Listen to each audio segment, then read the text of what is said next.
ఖలిస్తానీ ఉగ్రవాది గురుపత్వంత్ సింగ్ పన్నూన్ హత్యకు కుట్ర పన్నిన కేసులో కీలక పరిణామం చోటు చేసుకుంది.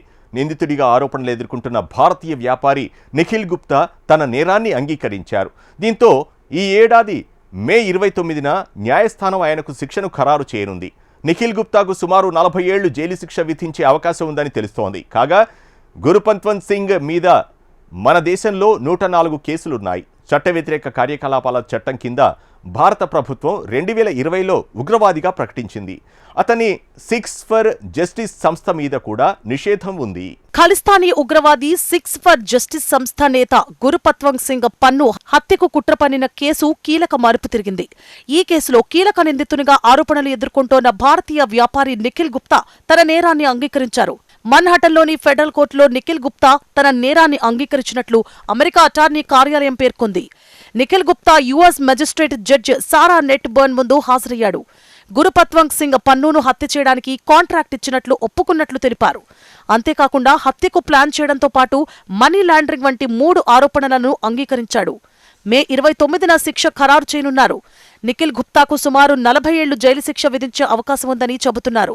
హత్య కోసం కాంట్రాక్ట్ ఇచ్చినందుకు గరిష్టంగా 10 ఏళ్లు, ప్లాన్ చేసినందుకు మరో 10 ఏళ్లు, మనీ లాండరింగ్ కుట్ర కింద 20 ఏళ్లు జైలు శిక్ష విధించే అవకాశం ఉందని తెలిపారు. 2023 నవంబర్లో న్యూయార్క్లోని ఉగ్రవాది గురుపత్వంత్ సింగ్ పన్నును హతమార్చడానికి చేసిన ప్రయత్నాలను తాము భగ్నం చేసినట్లు అమెరికా ప్రకటించింది. భారత ప్రభుత్వ ఉద్యోగితో కలిసి పన్నును హత్య చేసేందుకు నిఖిల్ గుప్తా కుట్ర పన్నారని అమెరికా ప్రాసిక్యూటర్లు ఆరోపించారు. ఆ క్రమంలోనే అక్కడి బోర్డు భారత ప్రభుత్వానికి సమన్లు జారీ చేయడం కలకలం రేపింది.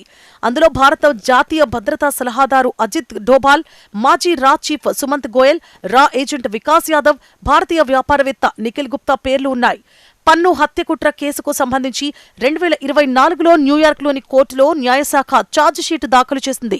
అందులో భారత పౌరుడైన వికాస్ యాదవ్పై మనీ లాండరింగ్ కుట్రకు వ్యక్తులను నియమించడం, పన్ను హత్యకు ప్రణాళిక రచించడం వంటి అభియోగాలు మోపింది. ఈ ఆరోపణలను తీవ్రంగా ఖండించిన భారత్ దీనిపై విచారణ జరిపేందుకు 2024లోనే స్వదేశంలో ఓ దర్యాప్తు కమిటీని ఏర్పాటు చేసింది. ఈ క్రమంలోనే నిఖిల్ గుప్తాను చెక్ రిపబ్లిక్ అధికారులు అరెస్టు చేసి అనంతరం అమెరికాకు అప్పగించారు. అయితే అమెరికా చేసిన ఆరోపణలను భారత్ తీవ్రంగా ఖండించింది. దీనిపై విచారణకు అత్యున్నత స్థాయి కమిటీని ఏర్పాటు చేసింది. భారత్కు చెందిన వికాస్ యాదవ్ మరికొందరితో కలిసి పన్ను హత్యకు నిఖిల్ గుప్తా కుట్ర పన్నినట్లు అటార్నీ ఆరోపించారు. వికాస్ యాదవ్ సూచనతో గుప్తా ఒక వ్యక్తిని సంప్రదించారు.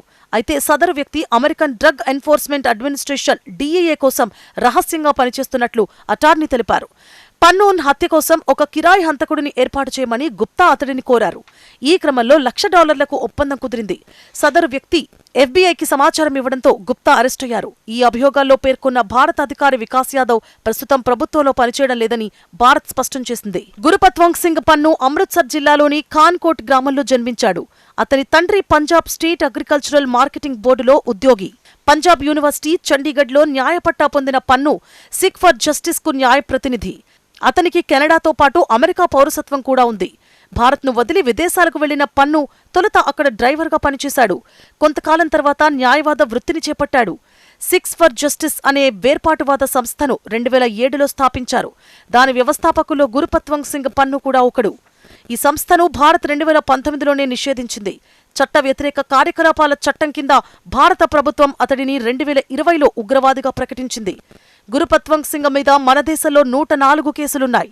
పంజాబ్, చండీగఢ్, హిమాచల్ ప్రదేశ్, హర్యానా, రాజస్థాన్, అస్సాం రాష్ట్రాల్లో SFJపై 96 కేసులున్నాయి. మిగతా 8 కేసుల్ని జాతీయ దర్యాప్తు సంస్థ విచారిస్తోంది. గతేడాది జనవరిలో డొనాల్డ్ ట్రంప్ అమెరికా అధ్యక్షునిగా రెండోసారి ప్రమాణం సందర్భంగా ప్రముఖులతో ఏర్పాటు చేసిన ఓ కార్యక్రమంలో పన్ను ప్రత్యక్షమవడం కలకలం రేపింది. ఈ కార్యక్రమానికి ఆహ్వానం లేకున్నా పన్ను హాజరయ్యాడని పలు మీడియా కథనాలు వెల్లడించాయి. ట్రంప్ వేదిక పైకి వచ్చిన సమయంలో USA అని అక్కడున్న వారంతా నినాదాలు చేస్తోంటే పన్ను మాత్రం ఖలిస్తానీకి మద్దతుగా చిన్నగా నినాదాలు చేశాడు. ఈ విషయాన్ని భారత్ తీవ్రంగా పరిగణించింది.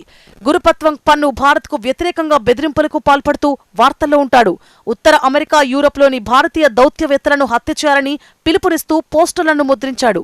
అహ్మదాబాద్లో జరిగిన కుంభమేళా సందర్భంగా ప్రధాని మోదీ, యూపీ సీఎం యోగిలపై దాడి చేస్తామంటూ గురుపత్వంత్ సింగ్ పన్ను బెదిరించాడు. అమెరికా, కెనడా, యూరోప్లలో భారత వ్యతిరేక ప్రదర్శనలను పన్ను ముందుండి నడిపిస్తాడు.